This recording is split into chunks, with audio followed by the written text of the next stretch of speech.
ये रहा पहला प्रश्न आपकी स्क्रीन पर। तो बताएंगे साथियों इसका आंसर क्या होना चाहिए। जी हाँ, प्यारा सा प्रश्न है साथियों। कह रहा हेलिना रक्षा उपकरण को किस देश ने विकसित किया है। हेलिना रक्षा उपकरण क्या होता है? क्या आपने कभी नाग मिसाइल का नाम सुना है? नाग मिसाइल का नाम सुना है साथियों? नाग मिसाइल की अगर हम बात करें तो आपने निश्चित रूप से इसका नाम कभी ना कभी सुना होगा। यह एक ऐसी मिसाइल, ये एक्चुअली में एंटी टैंक गाइडेड मिसाइल है। क्या है भैया? एंटी टैंक मिसाइल है। एंटी टैंक मिसाइल का मतलब यह है कि दुश्मन के भाई टैंक को उड़ाने के लिए इस्तेमाल की जाने वाली मिसाइल है साथियों। और यह भी जरा ध्यान दीजिएगा कि यह किस सिद्धांत पर काम करती है, तो फायर एंड फॉरगेट। जी हां, फायर एंड फॉरगेट के प्रिंसिपल पर भी ये काम करती है, ठीक है ना, के सिद्धांत पर काम करने वाली ये मिसाइल है साथियों। अच्छा, फायर एंड फॉरगेट का क्या मतलब होता है साथियों? फायर एंड फॉरगेट का मतलब होता है दोस्तों कि दागो और भूल जाओ। दागो और भूल जाओ का क्या मतलब है? मतलब एक्चुअली में होता यह है कि इसमें क्या होता है, रडार लगा होता है। इसमें क्या होता है साथियों? इसमें रडार लगा होता है, ठीक है ना। इस मिसाइल में क्या होता है, रडार लगा होता है। रडार आप जानते हैं कि वायु में किसी वस्तु की स्थिति को भांपता है, अंदाजा लगाता है। तो जब नाग मिसाइल को छोड़ा जाता है दुश्मन के टैंक पर, तो चूंकि रडार लगा होता है तो रडार जो है डिटेक्ट करता है। तो अब जब आप एक बार नाग मिसाइल को छोड़ दें, उसके बाद उसका टारगेट चाहे इधर उधर कितना भी भागने का प्रयास करे, वो दौड़ा कर घूम फिर कर इधर उधर करके मारेगा जरूर ससुरे को, ठीक है ना, मार ही देगा, ठीक है। इसीलिए इसको एंटी टैंक गाइडेड मिसाइल के साथ फायर एंड फॉरगेट, ठीक है, मिसाइल भी कहा जाता है। अब साथियों क्या किया गया भाई, आप देखेंगे कि फिर भारत सरकार ने डीआरडीओ से कहा कि इसका क्या करो, इसका हेलीकॉप्टर वर्जन बनाओ, ठीक है ना, इसका क्या करो, हेलीकॉप्टर वर्जन बनाओ। तो इसका हेलीकॉप्टर वर्जन बनाया गया।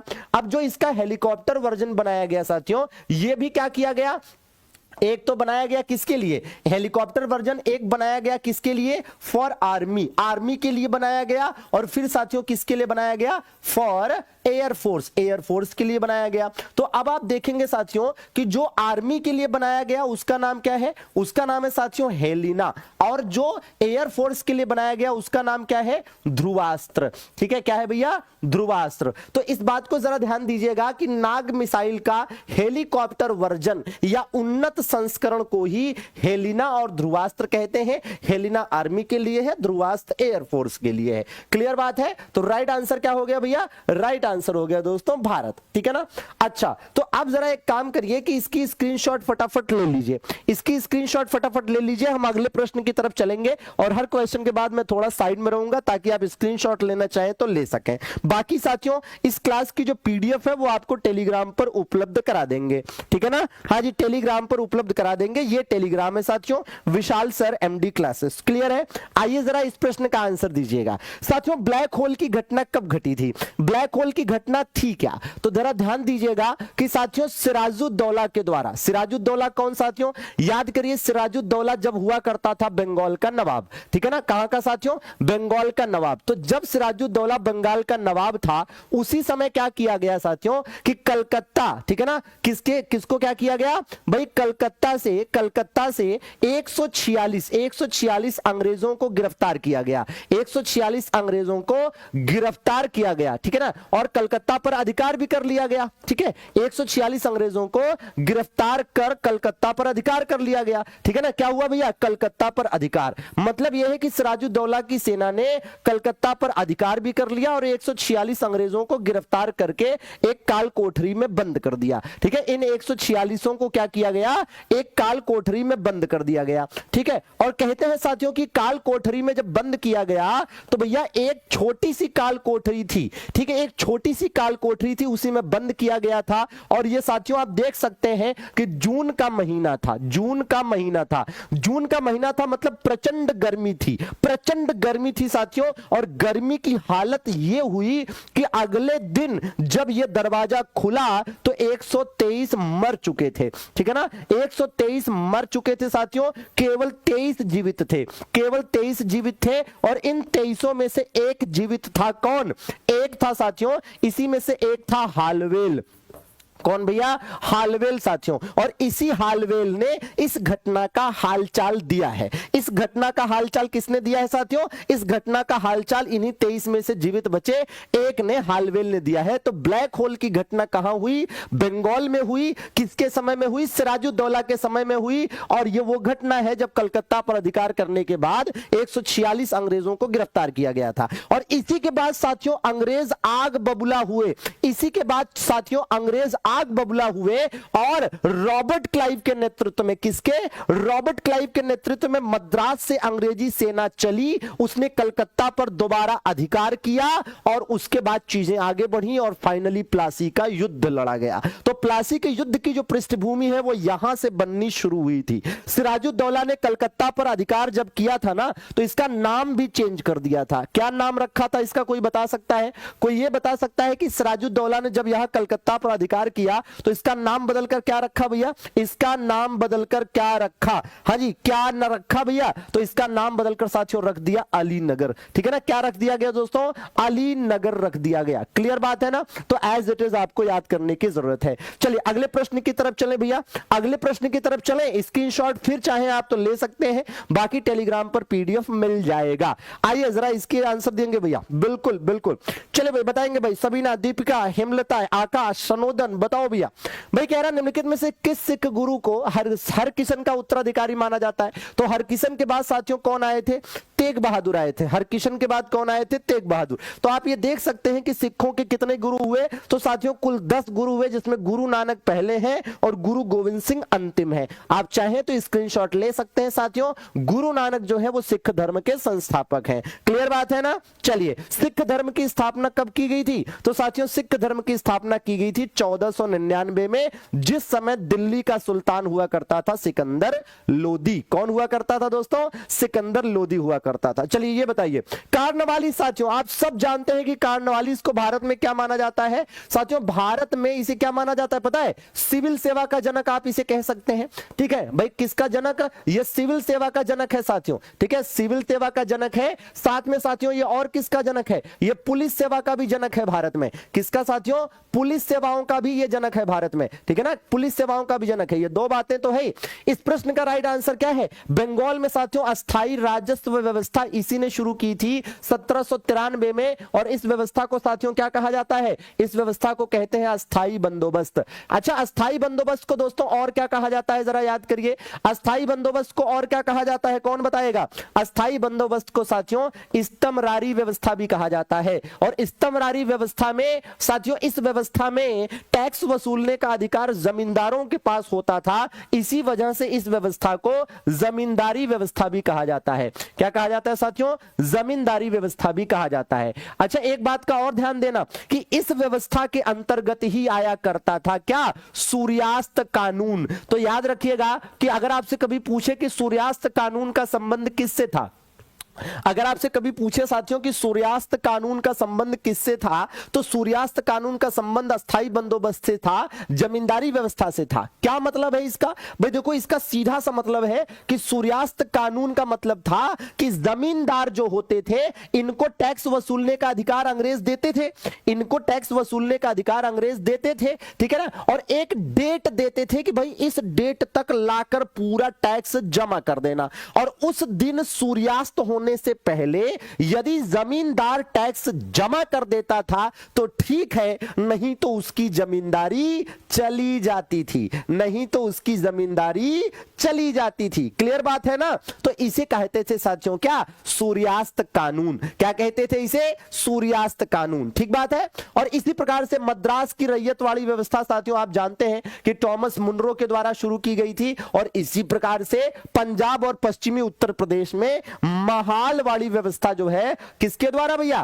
भाई कैप्टन रीड और हॉल्ट मैकेंजी के द्वारा शुरू की गई थी। चलिए ये बताइए जरा, भाई कह रहा है कांग्रेस कार्य समिति ने भारत विभाजन का प्रस्ताव कब स्वीकार किया था? भारत विभाजन की योजना याद है साथियों? भारत विभाजन की जो योजना रही साथियों, इसे और क्या कहा जाता है? इसे साथियों माउंटबेटन प्लान के नाम से जाना जाता है। किस नाम से साथियों जाना जाता है इसे? इसे माउंटबेटन प्लान दोस्तों कहा जाता है। और याद रहे कि इसे साथियों पेश कब किया गया था? तो इसे पेश कब किया गया गया दोस्तों, इसे पेश किया गया था मेरे भाई कब, 3 जून 1947 को। और इसे फाइनल पास कब किया गया भाई, कांग्रेस की कार्य समिति में कब पास किया गया, तो 14 जून 1947 को। अब एक बात और गौर करिएगा, आगे चलकर साथियों इसी पर, ठीक है ना, बिल्कुल बिल्कुल ठीक है भाई, आगे चलकर आप देखिए, आगे चलकर, ठीक है, आगे चलकर इसी माउंटबेटन प्लान के आधार पर भारत का विभाजन हुआ, के आधार पर भारत का विभाजन हुआ, के आधार पर भारत का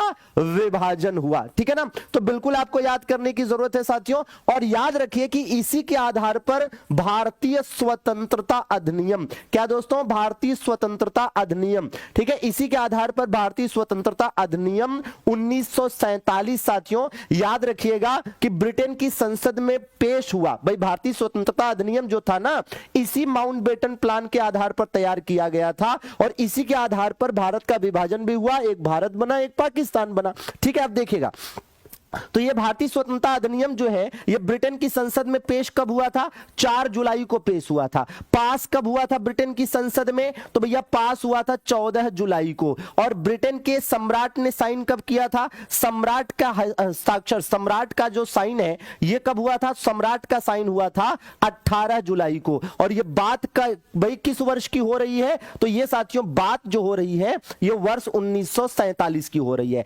अच्छा, कोई यह बता सकता है कि ये जो भारतीय स्वतंत्रता अधिनियम है ये लागू कब हुआ, ये कब लागू हुआ था, तो याद रखना ये 14 अगस्त 1947 को लागू हुआ। और इसी दिन, जिस दिन लागू हुआ उसी दिन पाकिस्तान बना, लेकिन अपन आजाद हुए 15 अगस्त 1947 को, क्लियर बात है। और पाकिस्तान आजाद हुआ 14 अगस्त 1947 को। और इसी वजह से साथियों 14 अगस्त को अपन क्या मनाते हैं, विभाजन विभीषिका दिवस, क्या मनाते हैं, विभाजन विभीषिका दिवस, ठीक है ना। चलिए, तो बिल्कुल याद करने की जरूरत है, और स्क्रीनशॉट आप चाहे तो ले सकते हैं। चलते हैं अगले प्रश्न की ओर। आइए जरा इस प्रश्न का आंसर बताइए। जी हाँ, आइए जरा इसका आंसर बताइएगा भैया। चलिए, क्या बात है, क्या बात है। अच्छा, कश्यप नाम का लड़का अपने मां बाप का नाम इस क्लास में जिस तरह से रोशन कर रहा है, वाकई में काबिले तारीफ है। एक बार सभी लोग इसके लिए तालियां बजा दे बेहतरीन तरीके से। बहुत बढ़िया भाई बेटा कश्यप,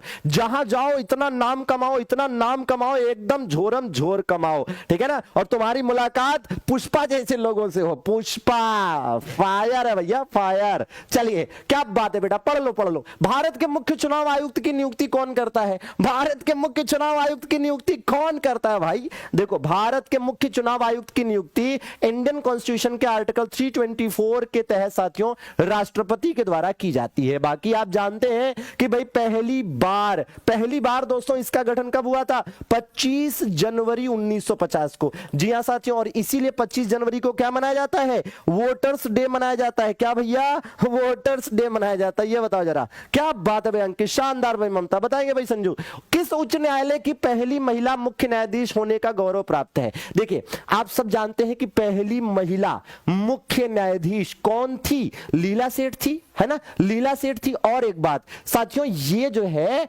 मुख्य न्यायाधीश मतलब चीफ जस्टिस, ठीक है, चीफ जस्टिस बनने से पहले क्या थी, ये चीफ जस्टिस बनने से पहले ये दोस्तों दिल्ली हाई कोर्ट की क्या थी, दिल्ली हाई कोर्ट की पहली महिला जज रह चुकी थी, पहली महिला जज साथियों रह चुकी थी। इसका यह मतलब देखिए, ये वाला क्वेश्चन भी कई बार पूछा गया है क्या, कि दिल्ली हाई कोर्ट की पहली महिला जज कौन थी, लीला सेठ। और यही दिल्ली हाई कोर्ट की पहली महिला जज जो रही लीला सेठ, यही आगे चलकर हिमाचल प्रदेश में क्या हुई, हिमाचल प्रदेश में चीफ जस्टिस हुई। ठीक है, देखो बेटा रितु, यहां पर इसके बाद क्या हुआ, एक बात और ध्यान देना कि भैया किसी हाई कोर्ट की, किसी भी हाई कोर्ट की पहली महिला जज अगर आपसे पूछे तो क्या बताओगे बेटा, तो भैया यहां पर आपको बताना है क्या, अन्ना चांडी। अच्छा, अन्ना चांडी कौन से हाई कोर्ट की जज बनी थी, भैया केरला की। अब देखो सुनो बात, क्या कि भैया किसी भी राज्य के हाई कोर्ट की पहली महिला जज पूछे तो अन्ना चांडी केरला,